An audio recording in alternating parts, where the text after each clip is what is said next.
Good morning, everyone. It's about 8:30 in the morning and it's a beautiful day.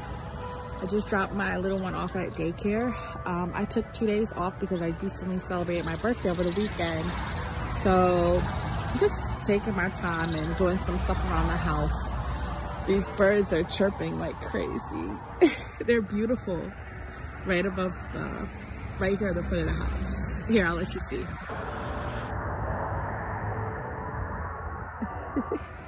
Yeah, the birds are chirping, but anyway, I just wanted to give you guys an update on my collard greens and my planters in the front. My collard greens are doing great.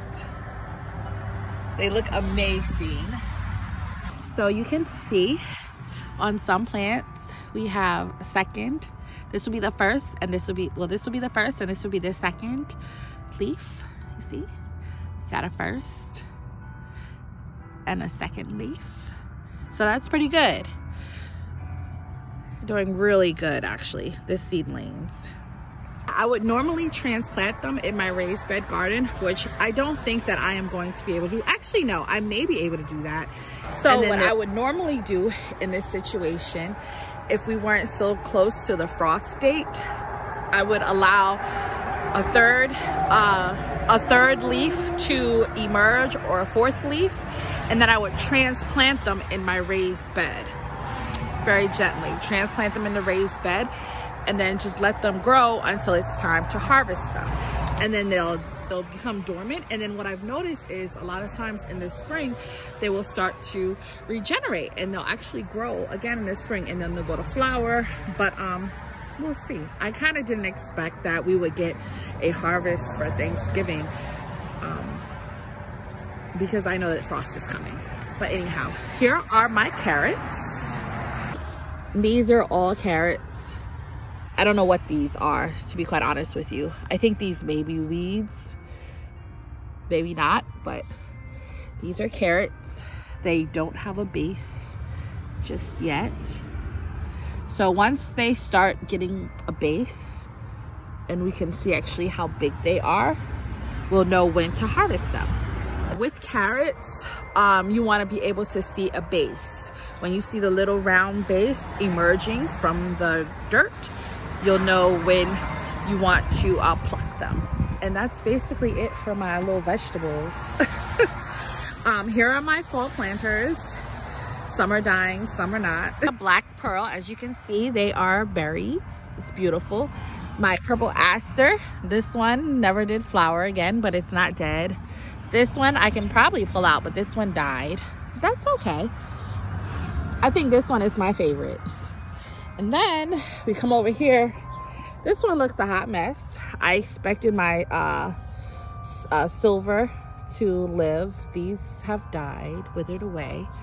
This one hasn't died, but it doesn't look that vibrant. This one still looks good. This is what the color is supposed to look like, this bright, beautiful yellow. That's a sick plant. I think it is sick. But this is gorgeous. I love it. And then this is my dusty silver growing. Dusty silver grows like crazy. And here are the peppers. All doing pretty good. These are my mums. So here's the catch.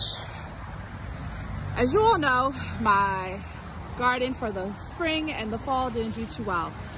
Before I had my daughter, my garden was very, very, very good. It grew, it was vibrant. I had all these tomatoes. I've grown collard greens.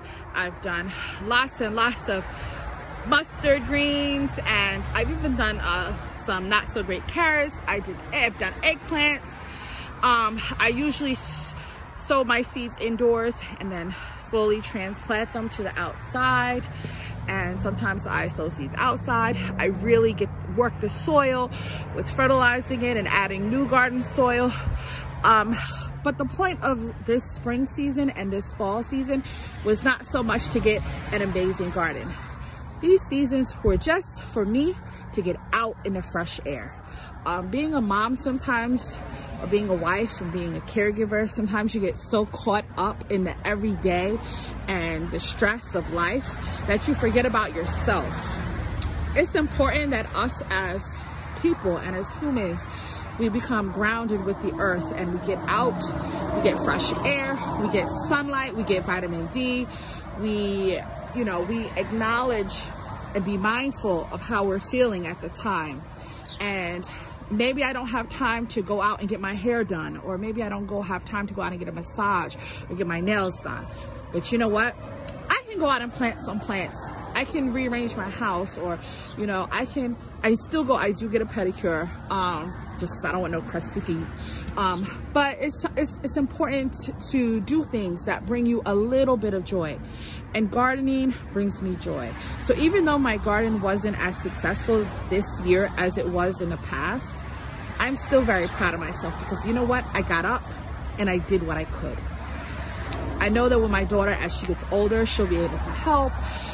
I don't have to be running around the yard after her and stuff like that, because as you can see, we do live near a very busy street.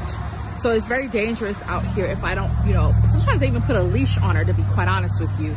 But I'm just proud that I got up and I got out and I did the damn thing. So yeah, that's about it. I'm gonna go inside and eat something, and I hope that you all have a great, amazing day.